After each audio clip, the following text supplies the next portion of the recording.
You might think that most music legends would be killed by some combination of sex, drugs, and rock and roll, but these musicians' stories all prove one terrifying truth, that death can strike from pretty much anywhere.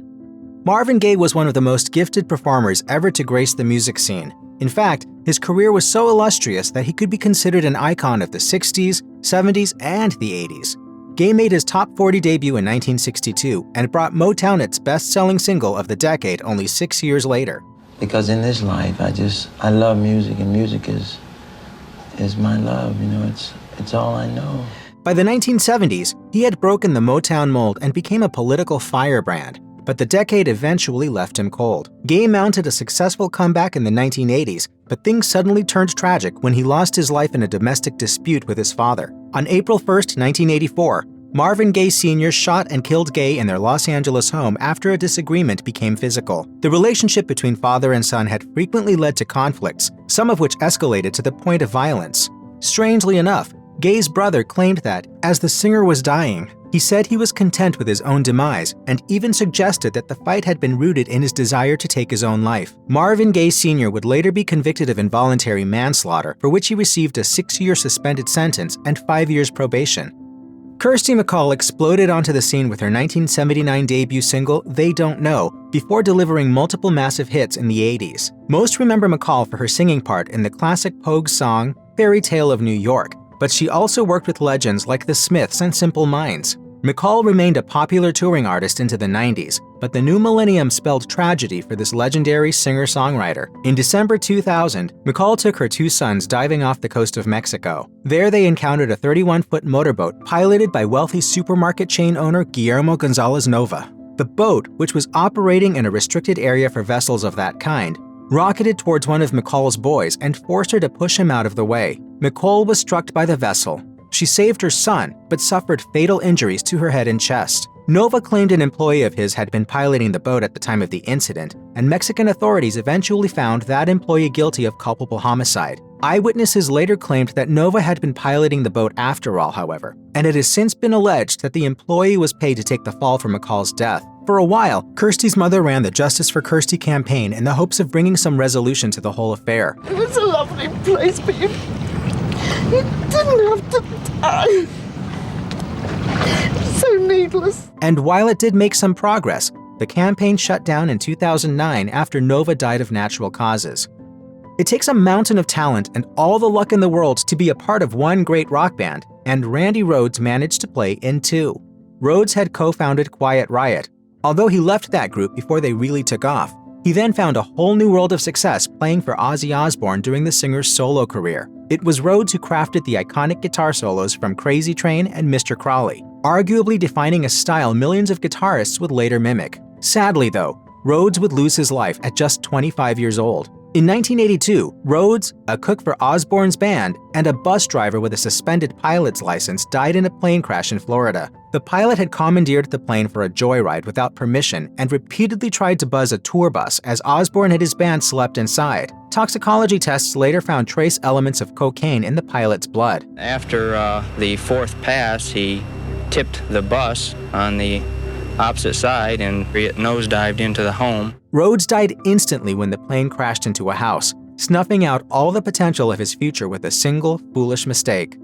Pop culture runs in cycles, so it should come as no surprise to learn that blues music made a big comeback in the 1980s, and Stevie Ray Vaughan was one of the guitarists who helped along the genre's gradual fusion with the world of rock and roll. Vaughan was an exceptionally varied performer, perhaps best known for playing the iconic guitar riff from David Bowie's Let's Dance. As a solo act, he released several successful albums and toured heavily throughout the 80s, weathering several setbacks and remaining a legend in the field. Unfortunately, he died at 35 in a tragic accident. Leaving a concert in Wisconsin, Vaughan boarded a small helicopter piloted by a somewhat inexperienced professional. The pilot lacked the training to fly the aircraft using only the information on his instruments, leading him to lose control after being briefly blinded by the lights in a nearby parking lot. The helicopter crashed into a ski hill shortly after takeoff, killing Vaughan, the pilot, and 3 other passengers. While many blamed the pilot for the incident, it was later found that the helicopter company had others available who were far better suited to the conditions.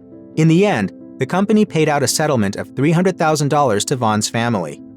Cliff Burton began his music career in high school and soon made a name for himself as a thrash metal bassist. In 1982, he met James Hetfield and Lars Ulrich, who convinced him to join their own up-and-coming act, Metallica. Burton lent his talents to the legendary album Master of Puppets, writing his name into the history of rock and roll, but his time with Metallica would soon be cut short. On September 27, 1986, Burton died in a bus crash in Sweden as Metallica traveled between shows. The driver claimed to have hit black ice on the road, leading the bus to skid off the road and flip. And the whole bus just started flipping over. Everybody else walked out, and it's just like, where's Cliff? Burton's bandmates were stunned by the loss. While Hetfield alleged wrongdoing by the bus driver, a later investigation cleared him of responsibility, marking Burton's death as a tragic accident. Toto are best known for their 1982 classic Africa, a truly iconic song that accounts for over 1 billion streams on Spotify. Toto were much more than their biggest hit, however, and they earned a devoted fan following for their eclectic range of songs and musical styles. Much of their success came down to the band's founder and drummer Jeff Porcaro, who was with them through the late 70s, 80s, and early 90s. Then, in August 1993, Porcaro died under mysterious circumstances. He told his wife he was feeling ill, went to a hospital, and died of an apparent heart attack. Officials decided Porcaro died from an acute allergic reaction to a pesticide he'd been using on his lawn, but a later medical examination claimed he had actually died of atherosclerosis. Media reports later suggested there had been some scandal to the musician's demise too, claiming his arteries had been hardened by decades of cocaine use. Porcaro's bandmates railed against these reports, however, strongly maintaining that drugs had nothing to do with the drummer's death.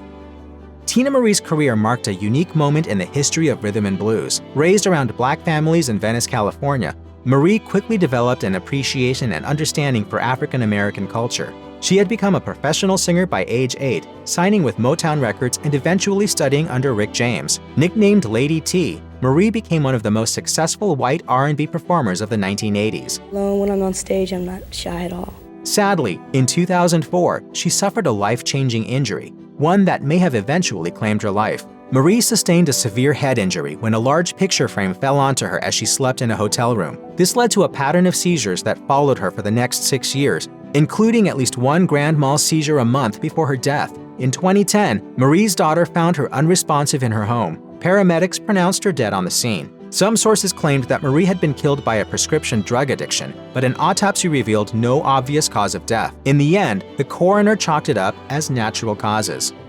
Loverboy formed in a warehouse in Calgary in 1978. Bassist Scott Smith wasn't a founding member of the group, but he joined them after their first gig and became as important to the group's sound as anyone. Smith also contributed to Loverboy's most iconic song, the massively popular rock staple Working for the Weekend. The group was no one-hit wonder either, with other classics like Turn Me Loose and Lovin' Every Minute of It under their belt. On November 30th, 2000, Smith was swept away by an ocean wave while piloting his sailboat off the coast of San Francisco. He was considered lost at sea and is obviously presumed dead, but his official designation remains missing. The band briefly went on hiatus after Smith's disappearance, but that pause proved short-lived. Even today, most of the original members still tour as Loverboy, with the notable exception of their most famous bassist.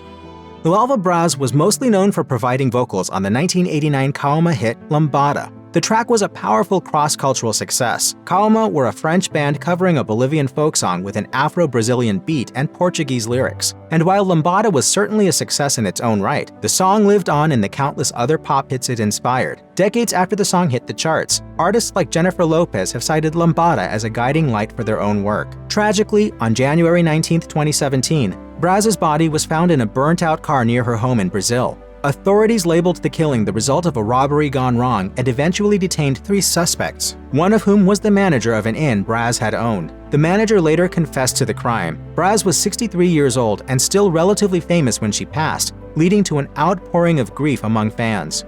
Stiv Bators brought an unhinged, chaotic energy to his music, which made him one of the early icons of Cleveland's punk rock scene. I come from a Catholic background, and it's made me a pervert. He lent his vocal talents to multiple groups throughout the 1960s and 70s, and in the 80s became a member of the punk supergroup Lords of the New Church. Bators was nothing if not a spectacle, even breaking up Lords of the New Church live on stage in 1989. but the world never got to see what he'd do next. In June 1990, Bators was hit by a road vehicle while sitting on his motorcycle. He fell to the ground and suffered a head wound, but Bators had received far worse hits in his life, prompting him to underestimate the severity of the injury. He returned to his home, blissfully unaware of the blood clot in his brain. It killed him as he slept that night. Bators was only 40 when he died, but his life and music continue to influence the punk rock genre to this day. Tenor Saw was a prodigy of the dancehall and reggae scene, attaining immense fame and success in his short life. Born Clive Bright in West Kingston, Jamaica, Saw grew up in the Seventh-day Adventist Church, where he honed his skill as a singer. In 1988, Saw signed a contract with RAS Records, which likely would have elevated his career to new heights. But then in August 1988, Saw's unconscious body was found on the side of the road in Houston, Texas. He later died of his injuries in the hospital. Investigators struggled to get in touch with Saw's family, and no inquiries were made to U.S. law enforcement concerning his well-being, and so he was given a county burial in Texas. Perhaps unsurprisingly, rumors soon began to swirl concerning Saw's death. Even today, many claimed that he was murdered, either by a deliberate hit-and-run, a savage beating, or some other means. And while there's been no hard evidence to suggest that the attack on Saw had been intentional, the strange nature of his death means those rumors may never go away.